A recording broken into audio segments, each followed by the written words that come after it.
Mình sẽ dành một vài phút chia sẻ với mọi người là các cái rắc rối ở chu kỳ đầu. Chu kỳ đầu tiên khi thực hiện OKR, một cái chu kỳ đầy đủ nhé, chu kỳ 3 tháng. Mình không tính những cái chu kỳ mini 1 tháng. Đó. Lý do tại sao 90% các cái doanh nghiệp khi thực hiện OKR ấy thì dừng chân ngay ở 3 tháng đầu tiên. Và mọi người nhớ cái cam kết của chương trình là sẽ đồng hành cùng mọi người đi cho hết cái chu kỳ đầu tiên để cho nó thành công, để cho nó không bị gãy, để cho nó không bị có hệ quả, rồi tất nhiên là để cho không bị dừng bước. Phần lớn mọi người dừng bước khi mới bắt đầu. Mình gặp nhiều lắm. Mọi người chạy được một đoạn, bắt đầu mọi người gặp một số vấn đề và sau đó là mọi người cảm thấy mệt mỏi, mọi người xong rồi bắt đầu mọi người dừng. Đó. Thị trường hay hỏi mình như này là có công ty nào mà làm OKR xong thất bại không? Mọi người hay hỏi thế. Đó. Nhưng thực ra ấy, cái câu trả lời là gì? Mình hay trả lời với mọi người là hầu hết là thất bại. Số lượng công ty làm thành công thực ra là rất là ít, rất là ít. Thì sau đây là những cái nguyên nhân nhé. Bản thân các thành viên của Winning OKR Secrets, các bạn thử xem là các bạn có đang mắc phải cái nào hay không nhé. Tất nhiên là chúng ta đến ngày hôm nay khi mà chia sẻ thì có vẻ là cũng ổn, đúng không? Đó. Nhưng mà luôn luôn có những cái cạm bẫy ở trên đường. Chúng ta thử xem với mỗi một cái vấn đề sau đây này, chúng ta đang đối mặt với nó khoảng bao nhiêu %? Không phải là 100%, vì 100% thì chắc là chúng ta toi rồi. Đó. Cái lỗi đầu tiên đấy, quay trở lại, mọi người có nhớ là cái từ này ở đâu rồi không? Sự tự mãn này. Mọi người có nhớ là cái lỗi này là nằm ở trong cái phần nào trong cái quá trình chuyển đổi không?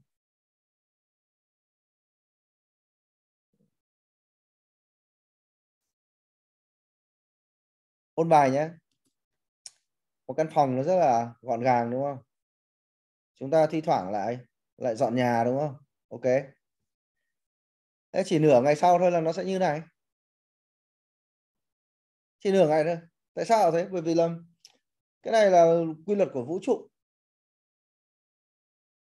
Quy luật vũ trụ. Chứ không đơn giản là chuyện dọn nhà đâu. Mọi thứ đều có xu hướng trở nên hỗn loạn. Vũ trụ nó có hẳn một cái thuyết gọi thuyết hỗn loạn. Đến cái cốc nước lọc ấy, để im nó cũng có xu hướng là nó bị đục đi cơ. Cho nên là đâu đó sẽ có những người thấy rằng là ban đầu chúng ta triển khai nó rất là ngăn nắp, nó rất là nghiêm túc, nó rất là nghiêm chỉnh. Sau đó tự dưng thấy mọi chuyện là nó cứ tệ dần đi. Nó tệ dần đi. Bắt đầu anh em cảm thấy là nhão dần ra. Không còn tuân thủ các cái quy tắc quy định nữa. Không có ai phản đối cả, không có ai từ chối các cái cuộc check in cả, nhưng tại sao mọi chuyện nó có vẻ nó cứ tệ dần đi, nó cứ buồn dần đi, cái sự quyết tâm bắt đầu nó cũng nhạt dần đi, công ty bắt đầu lại trở nên lộn xộn dần lên. Thế thì cái sự tự mãn ở đây á, là không phải là mọi người tự kiêu. Sự tự mãn ở đây có nghĩa là ở trong cái sai lầm trong 8 bước chuyển đổi ấy, sự tự mãn ở đây có nghĩa là chúng ta đánh giá thấp các cái rủi ro. Chúng ta cho rằng các cái rủi ro chúng ta đã xử lý xong rồi. Hãy nhớ này, quy tắc cứng của 8 bước thay đổi.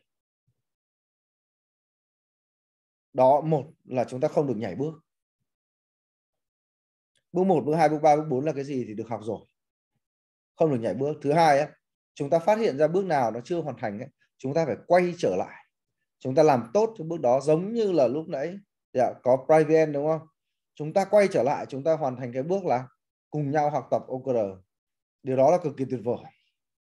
Làm bước nào cho nó xong bước đấy. Bởi vì rủi ro nó có tính gì ạ? Mọi người nhớ không? Rủi ro nó có tính gì? Rủi ro nó có tính tích lũy. Quyết định của ngày hôm nay ảnh hưởng tới tương lai. Chất lượng quyết định ngày hôm nay ảnh hưởng đến kết quả, sự tốt đẹp hay là sự tệ hại trong tương lai. Nếu ngày hôm nay chúng ta tự mãn, chúng ta đánh giá thấp cái rủi ro ở từng cái bước này, trong chúng ta không làm cho hoàn chỉnh, đúng không? chúng ta vượt qua, hôm sau chúng ta sẽ có vấn đề. Từ việc là thuyết phục mọi người lý do tại sao, học hành bài bản, đúng không? Thiết lập nhóm dẫn đường, tạo ra các chiến thắng nhỏ, vân vân và vân vân. Sẽ có những đơn vị dừng lại, sẽ có những đơn vị đầu hàng, thậm chí sẽ có những cái đơn vị là phản đối, đảo chính, vân vân và vân vân. Điều đấy là điều chắc chắn nó sẽ xảy ra chứ không phải là không nhé. Đó. Duy trì mấy cái này cực kỳ khó. Đấy là cái khó khăn đầu tiên chúng ta phải đối mặt với chính chúng ta, là chúng ta đang tự mãn, chúng ta không đánh giá cao các cái rủi ro, các cái nguy cơ. Bước thứ hai đó là chúng ta thả lỏng quá sớm. Chúng ta thả lỏng mình quá sớm. Thả lỏng là sao? Giống như là những người hút thuốc ấy, sau đó thì đặt ra mục tiêu là cai thuốc. Điều gì xảy ra? Phần lớn mọi người đều bắt đầu tuyên bố rằng mình chiến thắng rồi, mình làm được rồi, mình bỏ thuốc được rồi, và bắt đầu không còn giữ cái tâm lý nữa, cái sự đề phòng nữa. Và bất chợt chúng ta hút điếu, làm hơi, rồi cuối cùng chúng ta quay trở lại với cả cái việc hút thuốc một cách nhanh chóng. Công ty của chúng ta trước khi có OKR thì nó đang có những cái sự thiếu minh bạch, thiếu trong suốt, cái sự thiếu cam kết, cái sự thiếu chủ động, vân vân, các loại thiếu. Sau khi chúng ta đưa OKR vào, mọi thứ nó được cải thiện.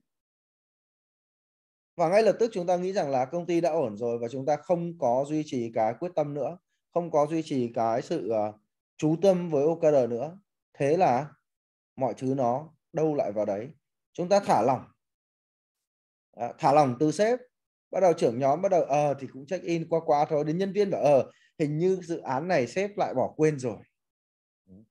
Làm OKR ấy là phải chú tâm hoàn toàn. Khi mà chưa về đích thì phải tập trung hoàn toàn. Luôn luôn phải nghĩ rằng nó có nguy cơ bị đổ, bị vỡ, bị tan.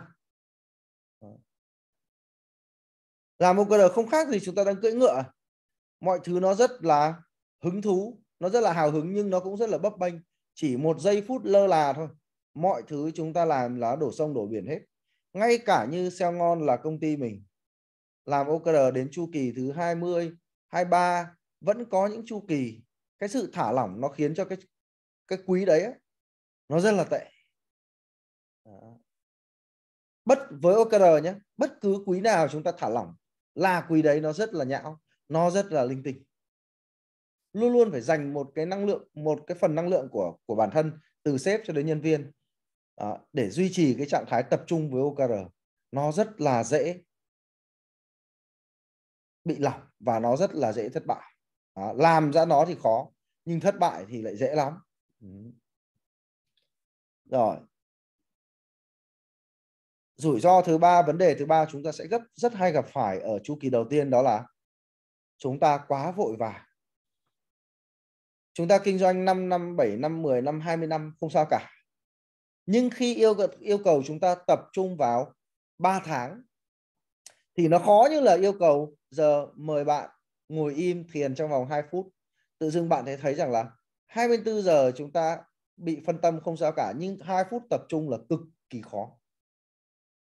Với OKR 3 tháng tập trung trông nó vậy thôi, để kiềm chế chúng ta không thay đổi, chúng ta tập trung rất khó. Đâu đó này, trong lúc chúng ta làm OKR sẽ có người mất cái sự tập trung, đi lạc đàn. Mất tập trung, đi lạc đàn, đi theo hướng khác. Một mình họ có thể đi theo hướng khác từ lúc nào rồi đấy, nhưng mà tổ chức không biết, phòng ban không biết, công ty không biết. Đấy là khi họ không tập trung vào mục tiêu của họ và họ chuyển sang sự tập trung sang một cái điều nào đó khác và họ cho rằng quan trọng. Nhưng rất buồn là cả tổ chức đã ngồi bàn với nhau đâu là điều quan trọng thực sự rồi. Một người tự có ý thức riêng của mình chuyển sang một mục tiêu khác của bạn đó, có thể là nó sẽ hữu ích với bạn đó, với vị trí của bạn đó, nhưng với cả công ty thì chắc chắn là không, bởi chúng ta đã thiết lập mục tiêu rất là kỹ rồi. Thậm chí là gì, có những người đưa ra ý tưởng là gì, thực hiện những cái mục tiêu nó khác hẳn những gì mà mọi người đang làm luôn. tôi nghĩ ra dự án mới, tôi nghĩ ra một giải pháp mới, tôi nghĩ ra một sáng kiến mới. Thế là dấy lên một cái phong trào, đặt ra một cái điều nào đó quan trọng và sẽ tan cả đàn luôn. Có thể không phải là giám đốc, mà có thể là một bạn trưởng dự án, một bạn trưởng phòng, bạn nhân viên. Rồi cũng có những sếp là gì, bản thân sếp ấy, giám đốc ấy, cái này thì mình không gặp phải, bởi vì là hồi xưa mình rất là hay thay đổi. Nhưng khi làm OKR ấy, tại vì OKR nó rất là chắc chắn, mọi người đều có công việc, mình không xen việc vào được. Nhưng vẫn có những cái sếp là gì, rồi bây giờ công ty có cái này hay lắm, bây giờ chúng ta cùng thử làm.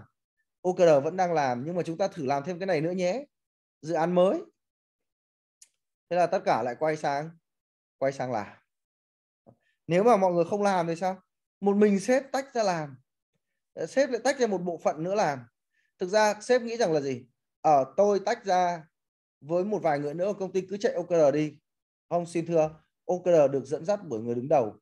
Bản thân người đứng đầu đang mất sự tập trung, đang làm thêm, đang làm nhiều thứ, đang ôm đồm, thì đừng nói rằng là tổ chức sẽ tập trung được, mọi người sẽ bị kéo theo ngay. Hoặc chỉ đơn giản thôi, bình thường chúng ta dành một ngày 2 tiếng, 3 tiếng hoặc 4 tiếng cho các cái mục tiêu đã thống nhất rồi. Nhưng giờ khi chúng ta có cái việc khác, các bạn nghĩ rằng các bạn sẽ dành thời gian khác để làm không? Chắc chắn nó sẽ ăn vào cái thời gian 2, 3, 4 tiếng mà chúng ta hay làm việc ấy. Tư duy chúng ta sẽ tập trung vào việc khác. Thời gian chúng ta, sự suy nghĩ của chúng ta tại các thời điểm. Tệ nhất là sếp kéo cả công ty đi theo một hướng khác. Tệ nhì là một mình sếp đi theo một hướng khác. Vậy thì với OKR nhé, chu kỳ đầu rất quan trọng. Luôn luôn phải duy trì kỷ luật đội hình. Đã thống nhất về hướng đi rồi là phải quyết tâm đi. Ngay cả khi chúng ta thấy có cơ hội khác ngon hơn, chúng ta phải kiềm chế. Chúng ta chỉ cần kiềm chế trong vòng 3 tháng. Nó giống như là cái việc ngồi thiền ấy.